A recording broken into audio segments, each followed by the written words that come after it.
Bueno, pues trama Koldo, trama Ábalos, va escalando, trama PSOE, ¿y quién aparece en mitad de todas estas informaciones? Y ya ha aparecido una persona llamada Begoña Gómez. ¿Quién es Begoña Gómez? La mujer del presidente del gobierno. ¿Es normal que tenga montada una oficina de negocios siendo la mujer del presidente del gobierno y básicamente podríamos decir que estando en Moncloa? Pues evidentemente no. Esto es nuevo, bueno, ahora es nuevo, que haya mediado, haya tenido determinadas reuniones justo cuando se estaba negociando con Globalia, con Air Europa, que es parte de Globalia, se estaba negociando un rescate de nada menos que 615 millones. ¿Qué hace la mujer del presidente reuniéndose con Aldama, uno de los conseguidores, mediadores de la trama Koldo, trama PSOE, y con responsables de Globalia justo cuando se está negociando un rescate? ¿A qué se dedica Begoña Gómez? Pero vamos a hacerle un pequeño repaso a Begoña Gómez, porque yo de verdad, para mí esto es como encuentros en la tercera fase. O sea, acabamos de enterarnos de que Begoña Gómez tenía esa unidad negocios, pues se acabará de enterar alguno, porque el resto, por lo menos yo, llevamos informando de esto desde hace un montón de tiempo. Los fiscales no han querido mirarlo, nadie ha querido ver lo que era un evidente caso de conflicto de intereses, pero vamos a repasarlo, porque hay cosas que en un país con una democracia seria no hubiesen ocurrido nunca jamás. La mujer del presidente no puede tener montada una oficina de negocios. Esto es de vergüenza ajena. Pero atención a las cosas que han ocurrido y vamos a ir viéndolas. Ella tuvo un fichaje, no tiene carrera universitaria, pero la han fichado todas las entidades académicas, porque todos descubrieron, justo después de que Pedro Sánchez llegara a la Secretaría General del Partido Socialista y justo después de que llegara a la presidencia del gobierno, que era un diamante en bruto del mundo académico. ¿No tiene carrera universitaria? No. Tiene un título de estos de divertido ping-pong que te lo compras con 5 euros. Literal, en una academia privada. No tiene título universitario oficial. Pero todo el mundo descubrió que era una gran académica, un pedazo de intelecto. Bien, el pedazo de intelecto fue fichada como directora en el Africa Center, una fundación del IE. Aquí la tienen. Bueno, pasó a ser poco menos que una entidad académica. ¿Y qué ocurrió acto seguido en esa fundación? Lo van a ver aquí y les va a sonar mucho este tema, porque va y resulta que hizo una alianza con APD Maroc. Maroc de Marruecos. ¿Qué es APD Maroc? Bueno, la entidad que engloba a los 20.000 principales ejecutivos y directivos de Marruecos. Marruecos de democracia tiene lo que yo de pivo de la NBA. Por lo tanto, si tú eres uno de los grandes ejecutivos, evidentemente tienes permiso del monarca, de Mohamed VI. Pregunta que se me pasa por la cabeza. Teniendo en cuenta que la mujer tenía intereses y hacía alianzas con los ejecutivos marroquíes, ¿tiene algo que ver con los pinchazos de teléfono y tiene algo que ver con que hayamos cedido toda nuestra posición en Marruecos? ¿Con que seamos el felpudo de Marruecos, verbigracia de su marido? Hombre, a lo mejor alguien debería haberse interesado por este caso, ¿verdad? Pero vamos a continuar, porque la misma persona que no tenía ningún perfil académico, la misma persona que no debería haber montado una unidad de negocios, resulta que la unidad de negocios iba creciendo, ya hacía African Solution, Global Challenges, no sé qué, etcétera, por todas partes, y iba expandiendo las relaciones. Pero es que además lo hacía por partida doble, porque lo hacía para el Africa Center del IE, una universidad privada. Oye, y no había problema en que trabajase a la vez para la mayor universidad pública española, para la Complutense. Tampoco le llamó a nadie la atención que eran dos entidades que competían. Por cierto, en la Universidad Complutense de Madrid, ¿cómo entra una persona que no tiene una titulación oficial? ¿Me lo quieren explicar? Porque o entras de alumno, o entras al servicio de deportes, o no entras en ningún sitio. Salvo Begoña Gómez. Curioso caso, ¿verdad? Bien, ¿qué es lo que hizo? Lo primero que hizo fue codirigir, dirección del máster, codirección del máster, Begoña Gómez Fernández. Señora mía, que no tiene carrera. Si no tiene carrera, ¿cómo puede dar clase a gente? Este era un máster para gente que ya hubiese pasado una carrera. Es decir, la directora del máster era la única que no tenía titulación universitaria en una universidad pública. ¿Pasó algo? No pasó absolutamente nada. Les recuerdo que esto ocurrió durante toda la etapa de gobierno, ha ocurrido durante toda la etapa de gobierno de Pedro Sánchez y no ha pasado nada. ¿Es lo único que dirigió, codirigió? De eso nada. Vamos con la siguiente, porque les pareció poco que una persona sin carrera no tuviese la dirección de una cátedra. Claustro de expertos, no me extraña que se me atasque la palabra, Begoña Gómez, codirectora del máster, aquí insiste, por cierto, una materia así vital, importantísima. Transformación social competitiva. Si ustedes se enteran de qué es eso, me lo remiten y lo discutimos. Y directora de la Cátedra de Transformación Social Competitiva. Universidad Complutense, cátedra. Le crearon una cátedra. ¿Ustedes conocen a muchas personas que sin tener una titulación universitaria tengan una cátedra? Yo una. Se llama Begoña y se apellida Gómez y es mujer del presidente del gobierno. Y no ha pasado absolutamente nada. Esto, en cualquier país serio, lo llaman conflicto de intereses descarado. Lo llaman oficina de conseguidor de determinados contratos. Lo llaman impresentable. Es un asunto impresentable y ahora resulta que tiene que aparecer ya Begoña Gómez en unas reuniones con un grupo con Globalia donde aparece Víctor Gonzalo de Aldama. Víctor Gonzalo de Aldama es nada más y nada menos que el presidente del Zamora Club de Fútbol y uno de los que está metido de hocicoz en la trama de Koldo, García Izaguirre, Ábalos, el PSOE, donde aparecen contratos de mascarillas fake, etcétera, con Baleares, la Baleares socialista Armengol, con Canarias, la Canarias socialista Ángel Víctor Torres, con Interior, el Ministerio de Interior de Fernando Grande Marlaska, con Sanidad, la Sanidad de aquel momento del COVID de Salvador Illa, con el Ministerio de Transportes de José Luis Ábalos, con Puertos del Estado, con Adif, etc, etc, etc. Y en medio tenemos que ver a la de la oficina de contratos, a la persona que ha estado consiguiendo, sin tener una titulación universitaria, que la metieran enchufada en una universidad complutense, que la metieran enchufada en una universidad privada, que hiciera negocios con Marruecos y aquí no pasara nada. Y por el camino hemos perdido los contratos de Argelia por nuestra posición en Marruecos, los contratos del gas, hemos perdido la defensa de nuestras fronteras frente a la entrada ilegal de inmigrantes, hemos perdido que los medios van para Marruecos y no para nuestra Guardia Civil, han sido asesinados 2 guardias civiles por dejarlos sin protección, hemos visto cómo se utiliza el puerto de Tarfaya para colar mercancía agrícola marroquí que no cumple las condiciones y los requisitos que sí cumple la producción agrícola española y aquí no pasa nada. Digo yo, en algún momento alguien se va a preocupar por las irregularidades, ilegalidades, sospechas, indicios, que no se me anime la Fiscalía, evidentes que tiene este gobierno en todo tipo de cuestiones absolutamente opacas, extrañas y desde luego impresentables para España, porque Begoña Gómez se lleva la palma en esto. Y Pedro Sánchez, quiero recordar, que ha tomado todas esas decisiones y es su mujer. Que toda la política de apoyo a ONGs, etcétera, que los másters estos de lo que van es de recaudar dinero para esas ONGs, la política de toda esa asignación de fondos la dirige su marido. ¿Soy el único al que le extraña esta situación? ¿No es esto un conflicto de intereses descarado? ¿Va alguien a cortarlo ya?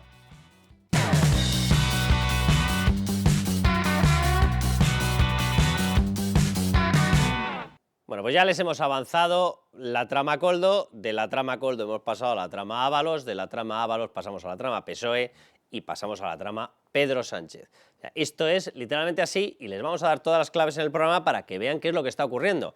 Ya no es que haya infinidad de ministerios con los contratos, ya no es que haya 2 comunidades autónomas bajo etapa de gobierno socialista, ya no es que sea interminable las redes sociedades en paraísos fiscales, el número de altos cargos implicados. Koldo evidentemente fue el primero, pero el primero era el chico de los recados al que enviaban para hacer determinadas chapuzas, pero lógicamente, y como dice ella la UCO, esto no lo pudo organizar ni Koldo ni Ábalos, obviamente. Bien. Y ha salido otra persona, ha salido a la palestra otra persona que es Begoña Gómez.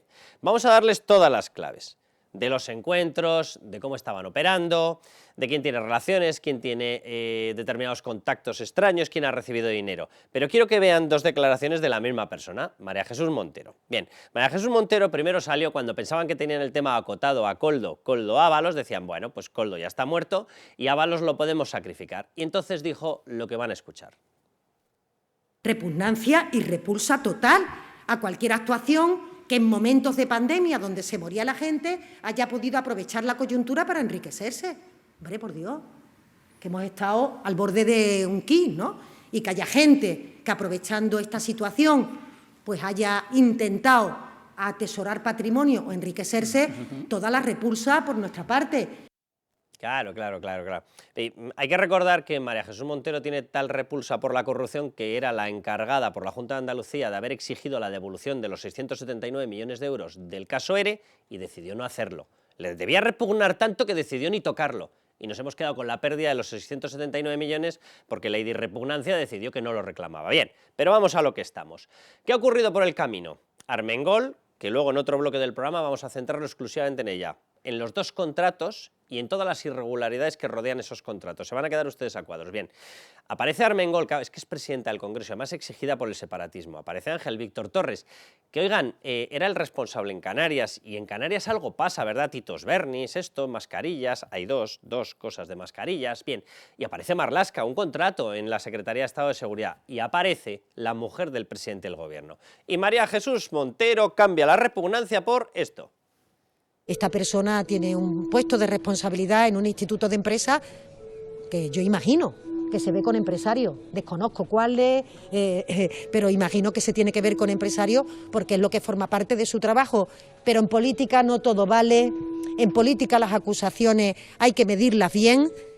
Bueno, pues Raúl Vilas, bienvenido. Hola Carlos, ¿qué tal? Sandra León, ¿cómo estás? ¿Qué tal? Aquí estamos. ¿Qué os parece el cambio? Oye, que aparecen ministros que ya son clave, que aparece la mujer del presidente, que aparece una oficina aquí de contratos muy extraña y entonces, por Dios, ¿cómo se puede tocar? Tiene todo el derecho del mundo a tener una oficina ahí, su oficina, su quimicefa y su oficina. Y yo hago aquí lo que me da la gana. Bueno, es tener la cara de cemento armado. Primero que una señora que ha labrado toda su carrera política en la Junta de Andalucía del Partido Socialista, que eso era un mar de corrupción que nos venga a dar lecciones de nada. Y segundo, es la doble vara de medir muy habitual y tradicional en esto de la corrupción en España y que, por cierto, también está presente o lo ha estado durante mucho tiempo en los medios de comunicación.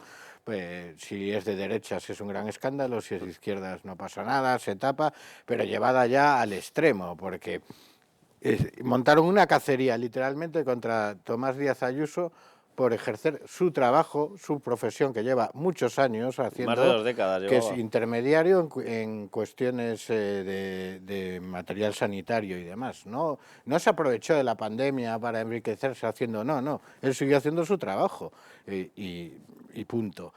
Frente a una señora como Begoña Gómez, cuyo currículum a mí, que alguien me explique, quiero decir que quién es Begoña Gómez al margen de ser la esposa del presidente del gobierno. ¿Qué pinta Begoña Gómez hablando? Una persona sin titulación ¿Qué le puede universitaria. ofrecer Begoña Gómez a un empresario que no sea su cercanía al poder y al gobierno? Que, insisto, ¿qué currículum tiene? ¿Qué trayectoria profesional le avala para que un empresario esté interesado en hablar con ella? Son asuntos completamente diferentes. Bueno, yo creo que es que lo de Begoña Gómez es escandaloso, pero desde el principio, ¿no? Aquí lo hemos hablado muchísimas veces, que lo que no es normal es que tengamos una mujer del presidente del gobierno que se dedica al ámbito empresarial, entrando permanentemente en conflicto de intereses con la función de su marido. O sea, Bueno, esto es inédito. La última aparición estelar es que habría mediado en una serie de negociaciones donde aparece una de las personas clave de la operación de lo que, bueno, que ya no sé si llamarle caso Coldo, porque evidentemente ya no es caso Coldo, es caso PSOE, es caso Pedro Sánchez, pero bueno, Víctor Gonzalo de Aldama y los responsables de Globalia. Justo cuando se está concediendo un rescate de 615 millones a Air Europa, que forma parte del conglomerado de Globalia. Claro. ¿Qué pinta ahí? Pero es que es mucho más que un conflicto de intereses. Yo lo calificaría de conflicto de intereses si realmente Begoña Gómez fuese una persona que está en el mundo empresarial y que ella tiene un bagaje y tiene algo que aportar y se tiene que apartar porque hay un conflicto de intereses con su marido. Tienes razón, no, pero aquí la cuestión es que, digamos que el conflicto de intereses es el objetivo. O sea, que ella lo que hace es aprovecharse de su cercanía al presidente del gobierno para puntos suspensivos, porque aquí ya entra Marruecos y esos puntos suspensivos podemos... Déjame que veamos, Sandra, y te devuelvo... Sí, el tema de Marruecos, cuidado, que además lo hemos abordado antes en la primera parte del programa, donde hemos explicado todo lo que rodea y todos los negocios que rodean a Begoña Gómez. Hay una cosa que ya no solamente es que rodea a Begoña Gómez, sino que es que ha alterado toda nuestra política exterior hasta el punto de que nos ha afectado, oye, que en estos momentos tenemos 2 guardias civiles asesinados, entrando los narcos como les da la gana, tenemos una entrada de productos agrícolas sin las mismas exigencias que todo el resto, tenemos un récord en inmigración ilegal, que nos ha cambiado todo, hasta la política energética, pero vamos a ver lo que dice Sandra y te devuelvo la palabra. Pedro Sánchez, o lo que decía al inicio de esto, porque que no se le ocurre otra cosa, lo decía Raúl, que disparar hacia Ayuso. Y lo tuyo, lo que tienes tú en tu casa. ¿Por qué cayó el señor Casado? ¿Por qué cayó el señor Casado? El señor Casado cayó por denunciar una trama de corrupción de la señora Ayuso en la Comunidad de Madrid y usted está en pie por tapar y tolerar esa corrupción. Quiero recordar, Sandra, que María Jesús Montero aseguraba que no valen las calumnias. O sea, la señora Ayuso no tiene nada, no es que lo diga yo, es que lo ha dicho la Justicia, la Fiscalía Europea, la Fiscalía Nacional, la Cámara de Cuentas, todos.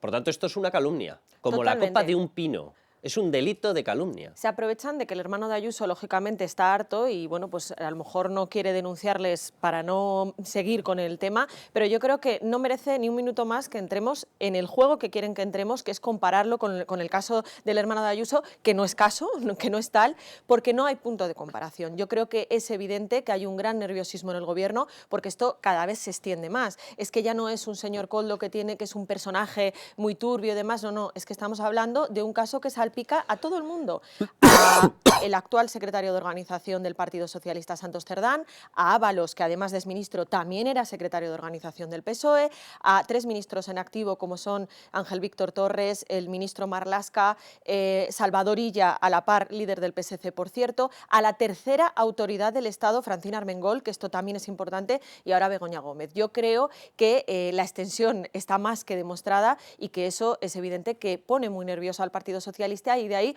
pues contradicciones a las que por otro lado estamos acostumbradísimos con este Gobierno, como la de María Jesús Montero. Bueno, vamos a ver 2 reacciones, la de Ayuso, la de Feijóo. Vamos a escuchar primero la de Ayuso y pasamos a explicarles todos los detalles. Vamos a ir por fases en el programa porque hay muchísima historia, muchísima. De hecho, va a seguir saliendo durante mucho tiempo.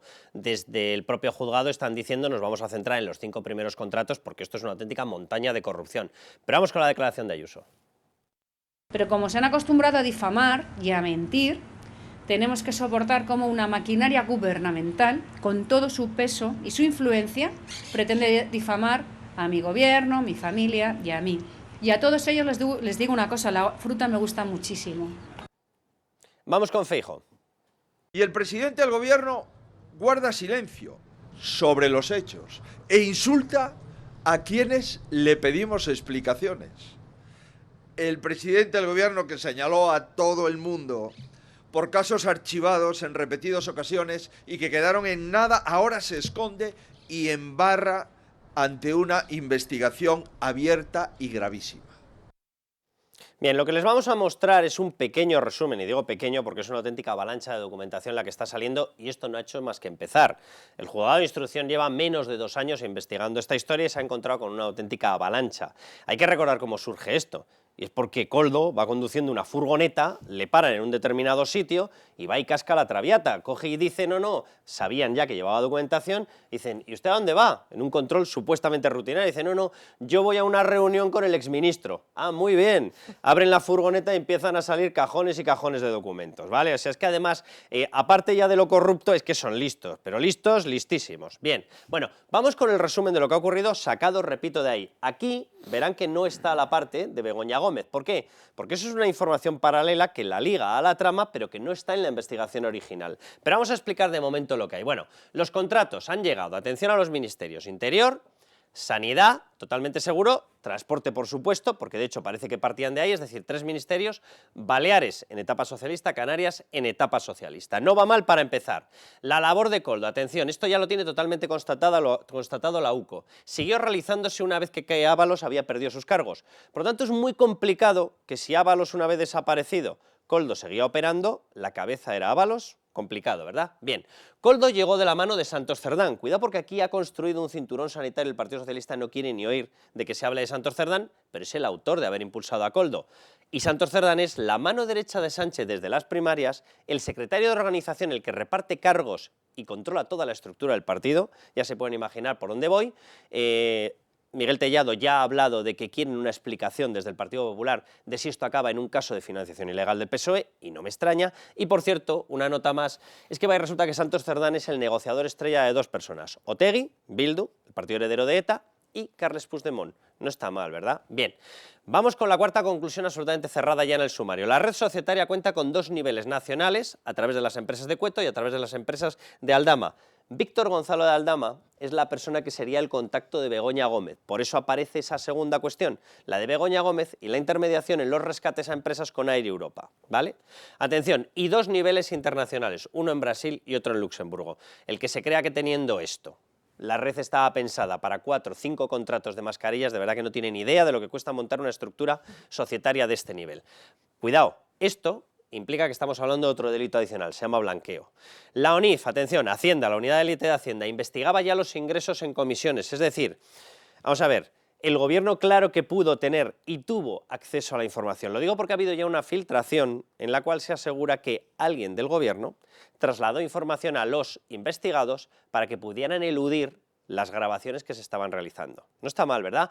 Y eso, que podría ser una hipótesis, va y resulta que se refuerza con el hecho de que sí, los departamentos sabían perfectamente que estaban siendo investigados. No solamente porque ya habían recibido en la etapa final la presencia de la UCO, sino porque años antes ya habían recibido la presencia de Hacienda, diciendo de dónde salen todos estos ingresos que nos relatan estas empresas y están relacionadas con contratos suyos. Es decir, conocían la trama desde hace mucho tiempo. A Ábalos lo quitaron, y lo quitaron por eso. La trama sigue operando. Entonces, ¿quién es la cabeza? ¿La cabeza, Raúl, es Ábalos o la cabeza está muy por encima de Ábalos? La cabeza es Pedro Sánchez, está clarísimo, como presidente del gobierno y como secretario general del Partido Socialista, porque vamos a ver, ¿cómo iba a actuar el tal Koldo este por su cuenta y riesgo? Quiero decir, cualquier empresario, antes de pagar comisiones muy millonarias, se cerciora del poder que tiene este Koldo. ¿Cómo no lo iban a saber? Lo que ha contado el alcalde de León y otros casos, pero insisto, cualquier empresario, si le paga eso a Koldo es porque sabe que tiene el respaldo detrás del partido y del gobierno, y antes de pagar una comisión tan millonaria, pues también hacen sus averiguaciones y llaman para cerciorarse de que este no les va a estafar y que realmente tiene el respaldo del partido y del gobierno. Koldo es un portero de prostíbulo. Koldo no es nadie. Koldo no puede ir por ahí extorsionando y cobrando comisiones por su cuenta y riesgo, porque los empresarios no son gilipollas, no le van a dar millones a un tío así. No es evidente que tiene el respaldo del partido y del gobierno. El presidente del gobierno es Pedro Sánchez, el secretario general del partido es Pedro Sánchez. Hay una cosa muy llamativa, en el 21 quitan a Ábalos de los cargos. Sí. Y la trama continúa. Claro, perdón, para poder señalarle ahora. Y de todas formas, no hay que olvidar en ese relato que el propio ministro del Interior, Marlaska, reconoció en 2020 que había contratado con la empresa por recomendación de Ábalos. O sea, que es que esto es evidente. ¿Qué más pruebas queremos? Y luego también más cosas. Hay muchas pruebas de que el gobierno Pedro Sánchez sabía lo que había. Primero, los contratos pasan por Consejo de Ministros. Y segundo, hay un abogado que ya desde el año 2020 ha ido remitiendo diferentes escritos y publicando artículos enviando escritos a Moncloa, que ha ignorado. Con lo cual, lo que no puede decir Pedro Sánchez es que no sabía lo que había, porque lo sabía perfectamente. Vamos con una cosa. Sí. El alcalde de León, después de que vaya este matón a amenazarle, no llama a Ferraz para contarlo y preguntar, oye, ¿y esto qué es? Bueno, no lo sabe. Él dice que le hicieron la cama, que a partir de ahí le intentaron mover y demás, pero es verdad lo que tú dices, que es como... o sea, no hace llamadas para contarlo, para saber quién es. Y si vas de persona honesta, si no te hacen caso en tu partido, denúncialo a quien haga falta. Todos los contratos tenían truco, las mascarillas eran fake y no se quejó nadie. Nadie. ¿Cómo haces eso? A menos que tengas la orden de os lo coméis sí o sí. Pero bueno, Miguel Ángel Pérez, ¿cómo estás? No sé llamarte ya MA Confidential o Miguel Ángel. Oye, vamos a intentar aclarar cuál es la información nueva sobre todo lo que está saliendo, porque hay que empezar a estructurarla porque es una avalancha auténtica, pero te quiero hacer una pregunta antes. De lo que tú has visto con todos los ministerios que aparecen, altos cargos, redes societarias, etcétera, implicaciones, con la propia reacción del Partido Socialista, ¿tú consideras que esto se le tiene que seguir llamando caso Koldo, caso Ábalos, caso PSOE o caso Sánchez? Yo creo que ya se nos han quedado antiguos los calificativos, ¿no? Esos nombres que se habían bautizado para esta trama. Tanto Koldo como Ábalos ya queda totalmente anticuado. Yo diría pues que casi en estas horas tendríamos que hablar de caso Armengol, pero desde luego por elevación ya es el caso gobierno de Pedro Sánchez y el caso Partido Socialista, porque lo que estamos descubriendo a través del sumario de esta trama es que es una cuestión que afecta a muchísimas personas, a muchísimos altos cargos del Partido Socialista y del propio gobierno, y sinceramente a juzgar por los documentos que estamos leyendo, yo no sé dónde va a tocar tope, porque obviamente ahora mismo quien está más en la cuerda floja después de Ábalos es Armengol, pero es que esto sigue subiendo, la investigación continúa y están apareciendo muchísimas derivadas, como el caso de Air Europa, que al principio parecía que era como una cosa pues un poco tangencial en la investigación, pero la verdad es que ahora viendo el sumario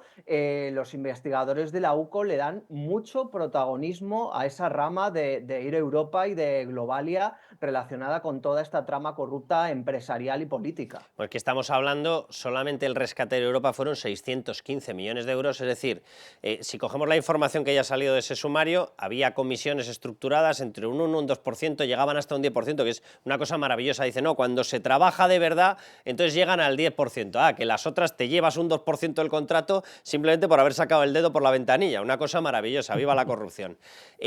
Claro, si eso trasladamos, ese esquema lo trasladamos a un contrato como el de Air Europa, o sea, apaga y vámonos. Pero por el camino hay otro. También hay un contrato, el megacontrato de sanidad para dotar a las comunidades autónomas, de 2.578 millones de euros. Es que intentar calcular la montaña de dinero, que yo creo, por la información que ha salido hasta ahora, yo creo que ni siquiera la UCO ha intentado hacer esa estimación, pero estaríamos hablando de un dineral brutal. Desde luego, Carlos. Ahora mismo pues, los investigadores de la UCO se quieren centrar única y exclusivamente en estos contratos que afectan al Ministerio de Transportes, Ministerio del Interior, al Ministerio también, bueno, el Gobierno Balear y el Gobierno Canario. Digamos que están un poco limitando su área de investigación a ello, pero también son conocedores y son conscientes de que si siguen rascando no saben que se van a poder encontrar. Ahora mismo quieren ir paso a paso, ir con pies de plomo para no cometer ningún error, y la investigación se está circunscribiendo a esto única y exclusivamente, pero simplemente pues lo que desvelábamos ya esta semana en Libertad Digital, ¿no? Ese montante supuestamente destinado a las comunidades autónomas para compra de material sanitario, y que de esos 1.000 millones de euros pues el gobierno solamente pudo justificar 250 y algo, ¿no? Y 748 quedaron sin justificar. Es decir, a nada que se escarbe un poco en esas macrocompras de material sanitario durante la pandemia, se encuentran auténticos agujeros negros. Miguel Ángel, para un momento ahí, porque esa información tenía un dato importantísimo. Ya no solamente era que efectivamente de los 1.000 millones, 1.000 lo que fuera redondeado, de esos 1.000 millones 748 estaban sin justificar, con lo cual podríamos estar hablando de un choriceo de muchísimo cuidado, pero es que además hubo un primer informe, una especie de borrador en el Tribunal de Cuentas, y en el definitivo no aparece reseñado eso. Lo digo porque estábamos hablando de los distintos niveles de administración en los que hubiese penetrado esta red de corrupción, y hablábamos precisamente de que obviamente supera a Ábalos. Para que el Tribunal de Cuentas haga una cosa de esa historia, para que Enriqueta Chicano, es decir, puesta en la última reforma en la que manda ya el Partido Socialista, hiciera esa ocultación, ¿de qué estamos hablando? Eso no lo puede hacer Ábalos de ninguna de las maneras. Estamos hablando, Carlos, de una colaboración o una cooperación necesaria con el gobierno de Pedro Sánchez, que, por cierto, pues en los próximos días vamos a tener novedades al respecto sobre esa colaboración del gobierno para ayudar a eliminar este párrafo, ¿no? Este párrafo de denuncia que recogía el Tribunal de Cuentas en un anteproyecto, y que curiosamente de repente en el informe final, cuando cambia, se renueva el Tribunal de Cuentas y se pone de presidenta Enriqueta Chicano, por arte de magia este párrafo ya no aparece, ¿no? Obviamente la connivencia del gobierno de Pedro Sánchez con instituciones como el Tribunal de Cuentas, como la Fiscalía General del Estado, como el Tribunal Constitucional, ya es un auténtico escándalo, una presunta red corrupta a nivel institucional, y como digo, pues vamos a tener próximamente novedades al respecto, porque obviamente para que el Tribunal de Cuentas consiguiera eliminar ese párrafo necesitó la ayuda, la estimación, la cooperación necesaria del Ejecutivo. Y el conocimiento y el impulso. Y el estar ya preocupados por la trama, porque es que además esto ocurre, esa renovación del Tribunal de Cuentas ocurre después de la salida de Ábalos. Es decir, estaríamos hablando de que el gobierno tenía pleno conocimiento, que quitó a Ábalos porque lo daba ya por pato cojo y por persona machacada, daba por hecho que iba a ofrecer su cabeza, lo aparta, y lo que diseña es un mecanismo de ocultación por debajo para que se salve el grueso de la trama. Yo creo que es de lo que estamos hablando. Trama en la cual te aparece un contrato de Marlaska, te aparece un contrato de Ángel Víctor Torres, te aparece un contrato de la presidenta del Congreso actual, en aquel momento presidenta balear, Armengol, te aparece Puertos del Estado, te aparece Adif, y ahora te aparece ya tangencialmente, pero te aparecen reuniones de Begoña Gómez, de la mujer del presidente.